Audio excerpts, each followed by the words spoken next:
Hello, I'm Mike Searles, the comeback coach on a mission to lead 100,000 people back to prosperity. So today I'd like to give a thought about thinking. It was some years ago that Earl Nightingale, that's the grandfather of the personal development movement, said, if most people said what they were thinking, they'd be speechless. Now, what kind of thinking was he talking about? Not the kind of thinking that enables you or me to pick up our fork at the dinner table. Now, what Earl Nightingale was saying is that most people don't do enough thinking about their thinking and about the thoughts they think over and over and over again every day, day after day. Did you know that it is estimated we have approximately 70,000 conscious thoughts each day? It's a lot, isn't it? If thoughts were people, you could fill every seat in the Nissan Stadium in Nashville, Tennessee every day of the year. And most of these 70,000 daily thoughts are not new thoughts. They are repetitions of thoughts from yesterday, of last week, of last month, last year, and all the years going back to your childhood, and even before then, which means they are thoughts of habit, grouped in clusters, tightly wound up balls of thoughts we call paradigm. But here's the shocking news. Most of these 70,000 daily thoughts of habit are negative. It was Dr. Norman Vincent Peal who wrote in his book, The Power of Positive Thinking, positive thoughts attract positive things. Negative thoughts attract negative things. Are you getting this? Can you see where I'm heading?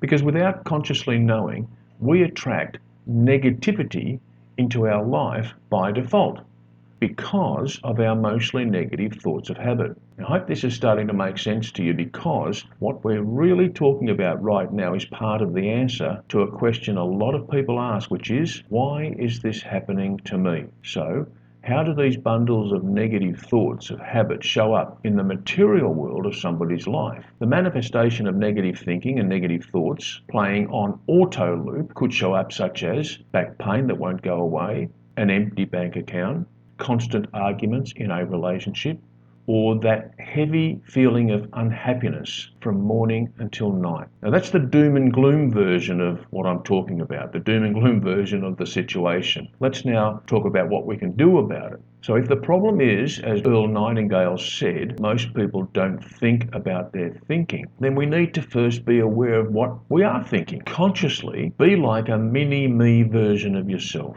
sitting on your own shoulder. Everywhere you go, so too is your mini-me, observing passively the thoughts that you are thinking, catching you out on your own negative thoughts. Here's a list of the top 10 negative thoughts people have, the thoughts your own mini-me might notice in you. See if any of these habitual thoughts are thoughts that you're aware of. I'm not good enough. I can't do it. I'm not as lucky as other people. I don't think I'll ever blank. I should be better than I am. I'm not strong enough. Nobody cares. I'm not smart enough. If I don't do well, I'm a failure, and bad things will happen. The top 10 negative thoughts that people have. So what comes next? What happens after you become more aware of how negative some of your most common daily thinking really is? What can you do to change it? Well, there's the ubiquitous online tech support solution. Did you clear your cache? You heard that before.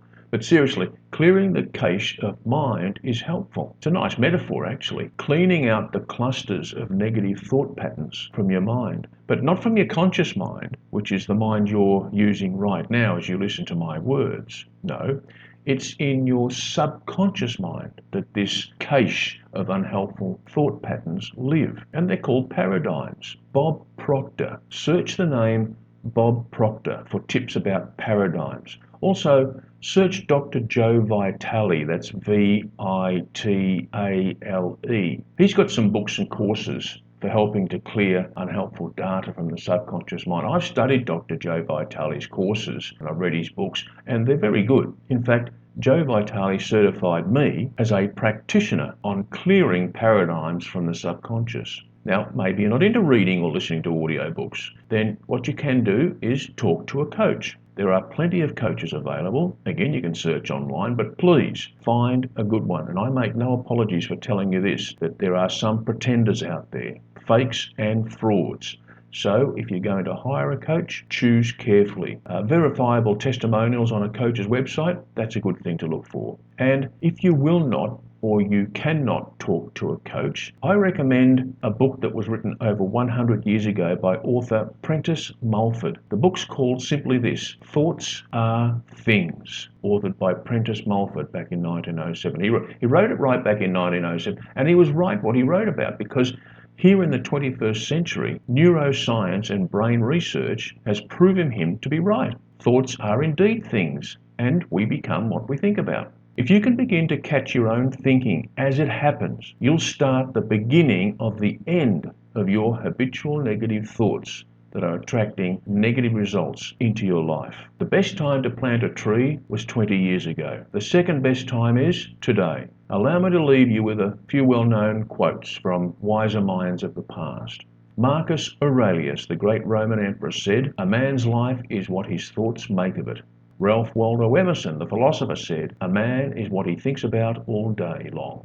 William James, the psychologist of early 20th century, said, "The greatest discovery of my generation is that human beings can alter their lives by altering their attitudes of mind." So in closing, I've got an invitation for you. I'm inviting you to begin thinking about your thinking, perhaps as you've never done before. My mission is to help 100,000 people come back to prosperity with better health, greater wealth, and unstoppable happiness. This is Mike Searles, the Comeback Coach, and thank you.